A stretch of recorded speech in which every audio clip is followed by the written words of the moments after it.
The In Conversation podcast series with author Nigel Beckles. Please like the podcast and subscribe to this channel. Thank you. Welcome to the podcast. Get ready for takeoff. Welcome back to my In Conversation podcast series. My guest for this episode is an author who has recently had her latest book published in the science fiction genre, Deanne Heron. What inspired you to write your first book? What inspired me to write? As I said, when I was little, when I first came here, the black community was much closer. We had the partner. Everybody belonged to a partner because most people didn't have bank accounts. And you would take the money every week, because I remember my mom sending me with the partner money to the lady down the street. And then we'd take it in turn to get that money. And we'd meet, like at the weekends, people would get together, my family or friends, everybody would bring a dish. Somebody would bring the fish, somebody would bring the chicken, somebody would bring the rice and peas. And we'd all get together at the weekend and play music and just had a really lovely time. And we'd take it in turn to go to each other's houses. And it was the memories, the men being told off, and the older women, it was, yes, auntie, no, auntie, you couldn't raise your voice at them. And I wanted to capture those lovely memories because I was thinking times have changed so much. Even my children don't remember that. I've got 2 daughters and I'm thinking I would like to capture these memories so that my grandchildren can see what my life was like growing up. So that was what inspired me to start to write the Partner Money stories. And I love patois. I didn't even speak it properly when I was in Jamaica because I was in Kingston for my first 3 years. My grandma used to tell me off if I tried to speak patois and say I must speak properly, because when I send you to England, I don't want your mother to tell me off.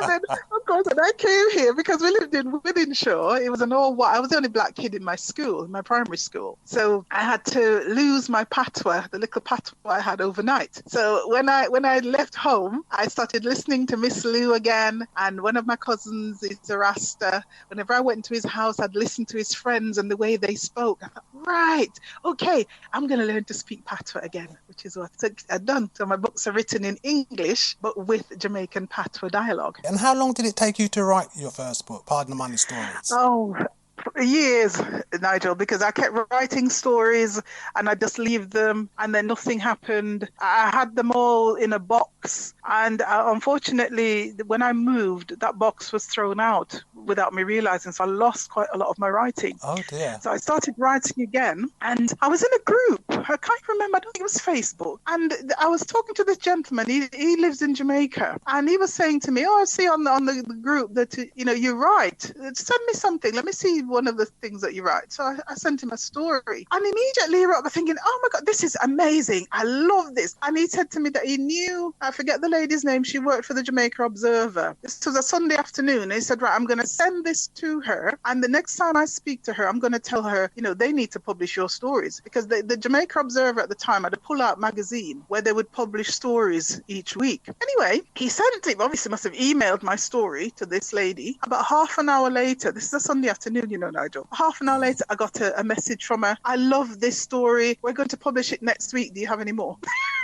Oh, wow. And the Jamaica Observer started publishing my stories for about 2 years and they paid me. They published my stories more or less every week. And as a result of that, a friend of mine sent one of my stories to somebody and that was sent to Hansib Publication. And they contacted me to say, we love your stories. Have you got any more? Have you thought of getting them published? And that was how my first book was published by Hansib Publication. The lovely Mr. Arif Ali published my first book without me doing anything at all. One of the pitfalls and obstacles of having your first book published is there can be a lot of challenges. So what kind of challenges did you face? Because it seems like you had quite an easy ride, really. Yes, I think I did, because he sent me, all the stuff to read that I had to sign. And I was just so happy that I was getting my book published. I didn't even read it. I just signed it and sent it back, which I realised now was a huge mistake, because I'm finding out now that I can't get any of the royalties because they have to sell a certain amount of books before I can get any of the money. So I'm not getting anything. The only money I get are the books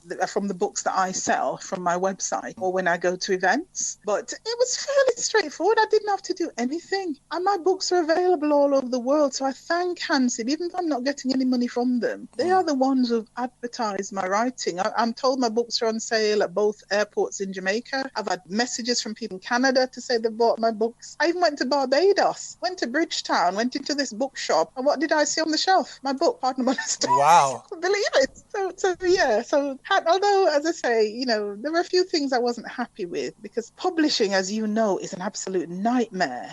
But I must admit that Hansen Publication took all the pressure off me. They just did everything. And when was your first book published, Pardon Money Stories, Volume 1? Yeah, the first one was published in 2011. But as I said, it feels like it was a long time ago. And then everybody liked it so much that, again, Hansen asked me if I had any more stories. And the next year, they published Volume 2. I've had 2 volumes published, as I said. So you're a very prolific writer. So how many books have you written so far? Oh my gosh, Nigel, let me see. I've had 2 volumes of short humorous stories called Pardon Money Stories published, and they are about my memories as a little girl, when the family used to get together, because I'm trying to keep the Jamaican patois going and just share memories that my grandchildren will never experience. So I've got 2 volumes of short humorous stories. I've also had 2 volumes of poetry published called Contemplation. And I have just had a science fiction novel called The Mandari Chronicles, published by Conscious Dreams Publishers. That's a rather great departure from your usual work. What inspired you to go down that particular direction in terms of writing about science fiction? Writing has always been my first love, and I've always loved science fiction. My imagination has always operated on another level, but when I was younger, I used to read a lot of science fiction books. Can't even remember any of them now, but I know I just absolutely loved science fiction. But I never actually wrote science fiction. And must be about 15 years ago now, there was all sorts of stuff going on. And I don't know, we kept seeing these films with dwarves and elves and all sorts of things. And it got my brain going, thinking, hey, I wonder where these people get these ideas about elves and dwarves and whatever. And then I started having these weird dreams, Nigel. I actually dreamt I was back on the earth when it was first created, and that there were 3 races: elves, dwarves, and humans. So called Medians, elves, and I can't remember, and the Elims, those are the elves. And then there was a race war, and people started fighting, and I dreamt that we didn't speak originally. We were telepaths, and we could transport ourselves wherever we wanted to go. And then there was the race wars, and incorporated in the flood in the Bible, from the Christian religion, a spacecraft actually took a group of people off the planet and took them to another planet. You do have a very active imagination. So from those dreams, I then started putting together this novel of what the original people on the earth were like, how they developed after the flood compared to the people who were taken off the planet. And then there was another war going on there. And eventually one of them ended up back on Earth. And he, was sort of studying the Earth because they all thought everybody on the Earth had died and there was no living beings on the Earth. And then as it carries on, he meets this woman, falls in love, and then he finds out she's not what she appears to be. She's actually an alien too. So they end up going back to his planet. And then that is when the story begins. Because then the war really takes off and they get caught up in a love triangle. Oh, that sounds very intriguing, actually. What do you think makes your book stand out from other books written on similar subjects? Well, the short stories, people always say to me that I've just captured the memories from their childhood, because a few people have come to me and have said, wow, that was my family. That's exactly the sort of things and that's what my grandma would have said. So that, they buy volume 1 and they come back and buy volume 2. And a lot of people buy them because they said the elders love listening to them. So I've got some audio versions now because, again, they say the older people, they love listening and they laugh their heads off, especially, when I try to speak patois.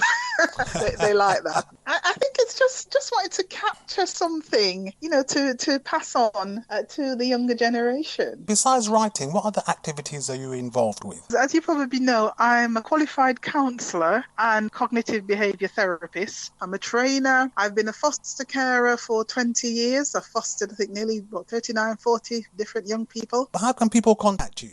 And how can they obtain your books? Right. Well, I have a website. As I say, you can get my books from Amazon and various other places, but I don't get any of the money.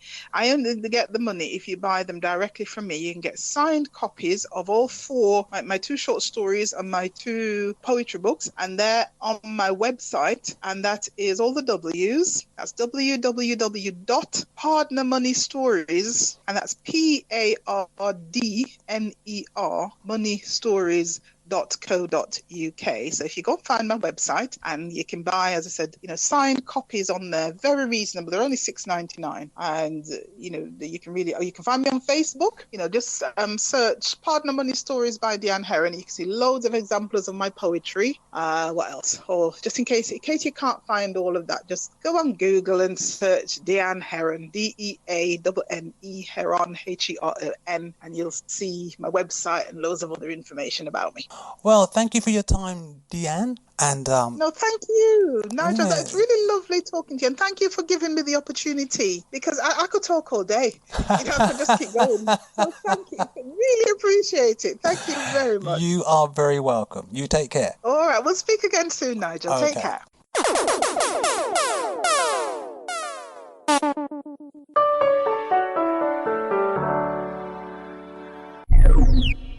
The new book by author Deanne Heron, The Mandari Chronicles, available from Amazon and all good bookstores now. The Mandari Chronicles. Get your copy today. Have you experienced several failed relationships or been through a divorce? How can you avoid making the same mistakes again? How to avoid making the big relationship mistakes is out now. Hi, my name is Nigel Beckles. My new book is packed with practical and common sense strategies that you can use to make better relationship choices. Now you can discover the dangerous myths about love. If your relationship expectations are realistic, why you could be falling in love for all the wrong reasons. How to avoid making the big relationship mistakes. It's a book that could change your life. Available from www.relationshipmistakesbook.com and amazon.co.uk. Kindle version also available. Award-winning author Pamela R. Haynes. Her latest book, Loving the Brothers, is available from Amazon and all good bookstores now. Nominated in the Best Writer category by the BLAC Awards for 2020. Loving the Brothers by author Pamela R. Haynes. Order your copy of a fantastic book now. Looking for Love is a documentary that explores black relationships in the UK, seeking answers to difficult questions, transforming the way we think about love and relationships. 50% of couples who marry this year will get divorced. Looking for Love from the award-winning director Menelik Shabazz is finally available on DVD. If I had been to a counsellor or been to a therapist, I would have dealt with a lot of those issues a lot quicker. Get yours today from lookingforlovefilm.com.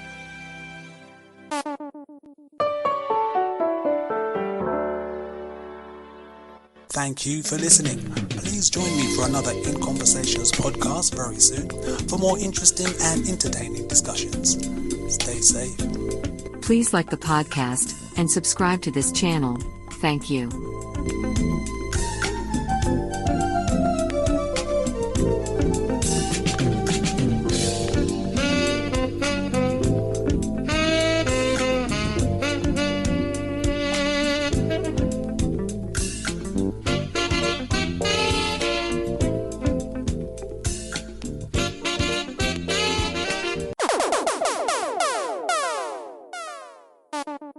Please like the podcast and subscribe to this channel. Thank you.